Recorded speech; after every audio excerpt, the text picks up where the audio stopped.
Lord, I don't know. I got this verification that just shut off my phone when it wants to.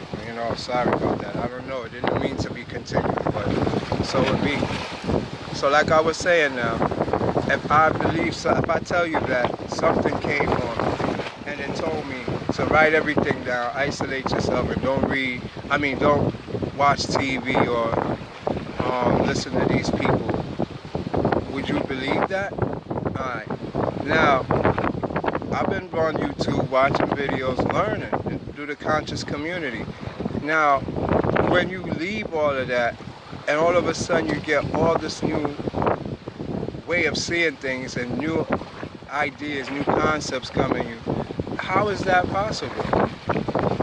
So that's now, I just want to show you the difference. It's like a thin line between where we're going. And for you to see it, it's a very subtle possibility, a very subtle energy. Alright, here we go. For me, as an American, I'm going to put it to the right side. American. Grew up in America, but born Jamaican. It's like, it's a different frequency from the frequency of, say, Jamaica. When you come down here, it's like everybody talk that wagwan, you hear that talk. But it's a vibratory frequency. That's why I learned all this extra science that I could put into perspective from seeing two sides of life. So we have a different vibratory frequency in America. Now, when these two frequencies meet, I learned so much. This is where I get interested in. Now, because of these two frequencies meeting, I started to learn a lot about myself. Prior to that, I wouldn't have known myself. I wouldn't even know what that term means. I would have took it, myself meaning myself. No, I mean the self, the true you. What would you do under these circumstances? Now what no books say, no nothing, just studying yourself. What would you do under certain experiences, under certain circumstances? That's when the true self comes out and you start learning the self. Now, in it, for me, I had a spiritual awakening. Just coming here, learning this, it opened up something in me, something weird to me that I didn't consider was a third eye opening. Now I'm fully understanding it, yes. But at the time, it seemed like I was possessed by something. Something came in my body. All of a sudden, I was able to see spirits and talk to stars. And you follow my video, you get a timeline of everything. Talking to Anunnakis, talking to dragons, talking to angels, talking to reptilians. It goes on and on. You'll see a pattern here that I'm going through something. It's a phase, it's a stage. Something is happening biochemistry-wise. But I didn't know all that then. I'm just going through it. So for me, I could see into the fifth dimension or fourth dimension. I don't really believe in anything other than a fourth dimension, because once you can see the four sides of everything, you can see everything. Once it's translucent, it's how far your perception can see. People equate it to different dimensions and the strands in your DNA. The basic law of that, from what I understand, is if you have 3 strands in your DNA, you only can see 2 dimensions. If you have 4 strands in your DNA, you can see 3 dimensions. So basically, those that see in the 3rd dimension have 4-strand DNA. If you have 5-strand DNA, you can see in the 4th dimension. 6-strand DNA, so far, 5th dimension. You understand? And it goes all the way up to 48 strands from what I last did my little research into it. And I do believe there is some legitimacy to it, because with me living out to see in these other worlds, I start professing genetic activating your DNA, started professing reptilian shapeshifting, all these things of that subtle world. I didn't know nothing about a portal. It all started with me just going on Facebook, and seeing Egyptian pictures, and I could interpret it without never seeing it before. And I saw it all the time, maybe a week ago, years ago. Didn't make no type of connection to it. All of a sudden, each picture was telling me something. Every time I looked, my body doubled, and I would go through the pictures. I just was kept. It was a weird experience. Sticking with that, every Egyptian holograph or what is it?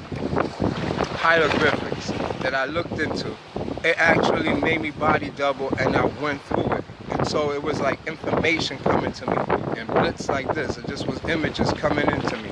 When I stared at an image, it doubles, or I could go into the image and recollect the time of everything. These weird things was just confusing to me as an urban person growing up in the hood. So now with that happening, it was like somebody's inside my body, and it's not leaving, and I know it's not me. I'm talking with it. It's like we both in duality with each other, but it's not going nowhere. And I couldn't sleep. I couldn't eat. I was stressed out. I thought it was a possession. I went to churches, get exorcism, got rosary beads, all types of different things. Only beads that can stay on my neck is metal ones. These beads are so solid I could probably hang you by your neck with it and it won't break. But these was the type of beads. Any other type of beads will pop instantly, you know? Now, when you don't have nothing but a government feeding you information, then you only have the information that they give you to equate these experiences to. So most people now will go into the only definition available to these experiences, which will be religious, satanic, Luciferian, Oishic, Voodooism, all these things. All these things set me on a mission, and they got me lost. And those was not what it was. The definition for these things was never actually put into books, put into writing. Wasn't even researched in the Western world, but was Western research documented in the East. Now, when we going into it, it's basically Kundalini and Tantraism, which is a psychological evolution. It brings you back to your angelic stages, your different stages. All your auras and sheaths come back to you. But at the time when you don't know these things, you actually believe the definitions that's left for you in this reality. So it made me have to go seek deeper, because I seen images, or I might get.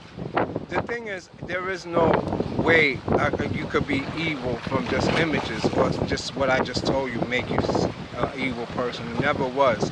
So these things, the images is there, but what they say, you were supposed to be evil, you're supposed to do this, you come from this is supposed to be this and this, that part, the definitions didn't add up. It was in Egypt that I started seeing shit that I could resonate with first. But then what they say about them is demons, this and that, didn't add up. It was until I found the word demion that I realized what we consider the word demon to be, and anybody use the word, is wrong. It's when the Catholic Church invented that. The real word was invented by the Greeks, which was spelled D-A-E-M-I-O-N, demion, or D-A-I-M-O-N.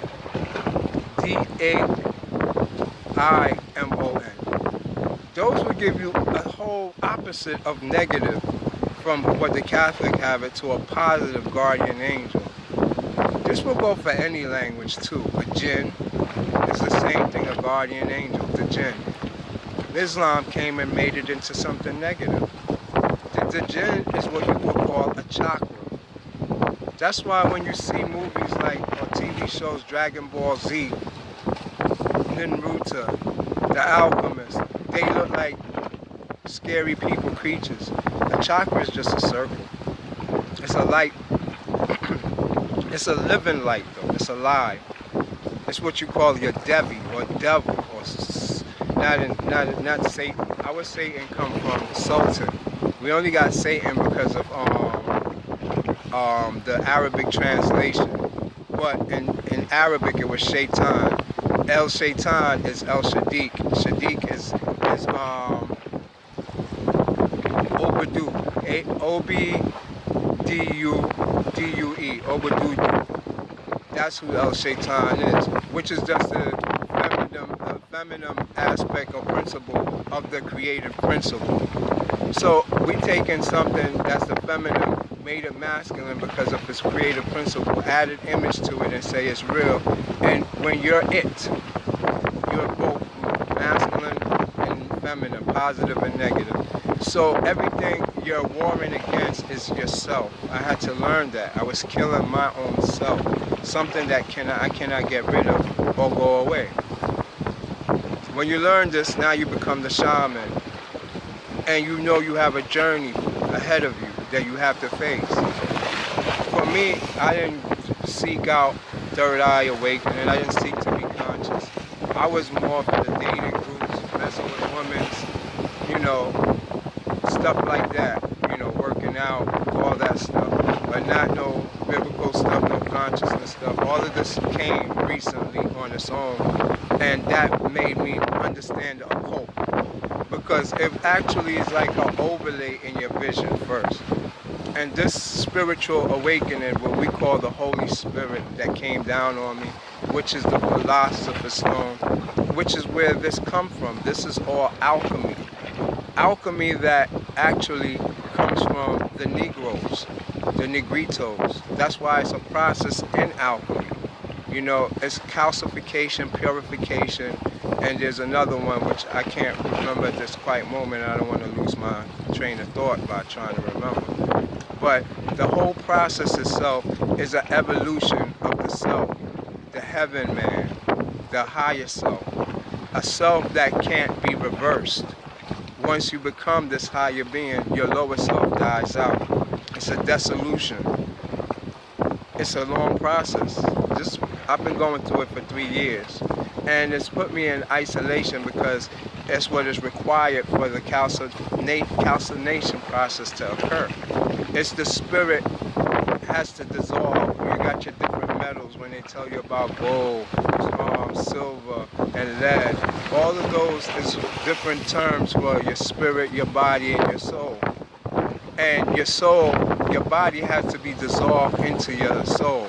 But it's the chakras, the demions that come between, which you have to face through the underworld, which is the gatekeepers of yourself, your true self, your true nature, your subconscious mind, why you do the things you do unconsciously.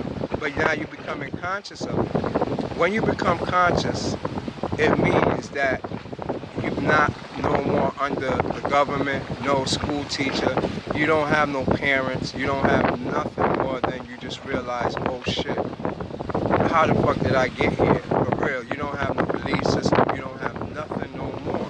That's just mean you're conscious of you here. When you become conscious, you become an empath because not just are you here, you got forces beating down on your body that make you, or was controlling your body to make you impulsive and reactive, whatever you was doing, whether it was chasing a career, to raising a family, to being an asshole to somebody, or just wanting to be a basketball player or a rapper. These is impulses externally pushed upon you, and you react to them by being one of those things through your mirror neurons. Well, once you awaken to these truths, and it feels like your consciousness drops inside of you, and all of a sudden you experience inside of you all these demions, all these gatekeepers, God, the beast, everybody's inside of you, and they're carrying and orchestrating a whole puppet show with you unconsciously sleeping, and they're just following it because you became a narcissist of yourself. You loved yourself so much you only wanted the best for yourself, not realizing you're not alone.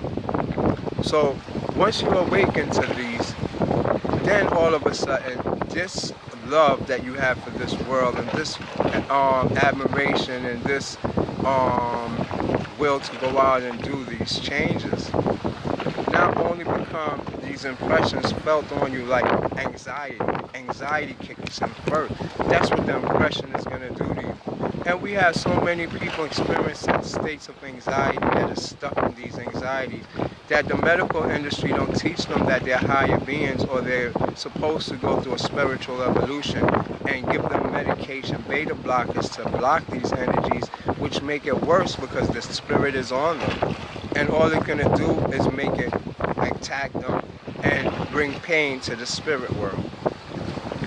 Well, once you learn anxiety is the first stage is to being an empath, you become a magnetic field that opens up your aura. It becomes an active one. So now every vibratory force which we experience, which is each other, we're the vibratory force. That's why you speak, to send out vibration. You walk, you give off a vibration. You breathe, you're giving off a vibration, a wave, just like you see in the water, a ripple. When you send these out, empaths pick these up and they actually convert them, shapeshift them into the individual they're about to encounter with. So if a person is having a bad day, they also have the bad day and they sympathize with them or become them too and start agreeing with them. If they're feeling motivated, the empath become motivated too. Whatever the person is feeling at that stage, the empath is just a dummy for it, an outlet, a conduit. It's like that in the beginning stage for an empath. Until he realizes they're an empath and that something external is putting in these impulses on them and they must shield themselves and put protection around themselves, they're going to be very impulsive and maybe look two-faced, maybe seem like one way now and then change the other way. But it's all because of their empathism and they're not in control of it. It's the external impulses that makes them react in certain ways, which will put them in bad relationships, bad friendships, bad job positions, all these stuff because they start to care and they become that, what they care about.